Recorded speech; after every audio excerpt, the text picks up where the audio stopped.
Hi, I'm Ted, and today I'm going to go through how to return your goods to the Metal Company. First things first, a returns authority form must be issued before the goods are sent back.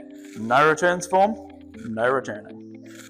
Please note, your goods must be in new and resellable condition, the same way we sent them to you. This can be obtained by contacting the crew via email sales@themetalcompany.co.nz or heading to our website, scroll down to make a return.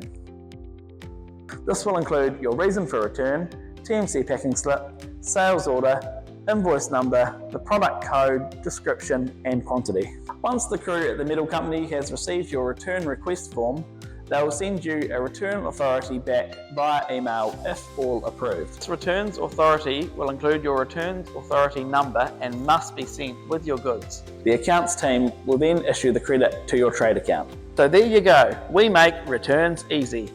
But we aren't finished here, let's get into the nitty-gritty. Most items can be returned within 7 days of dispatch if the item is unused with the original packaging to gain a full credit.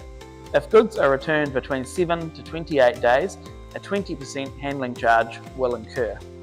If goods are returned between 28 and 59 days, a 50% charge will incur. If goods are returned 60 days plus, then it is no longer returnable. And all procured, cut or fabricated goods are non-returnable. If you have any questions regarding returns, then please don't hesitate to get in touch with the Metal Company because we make buying stainless steel easy.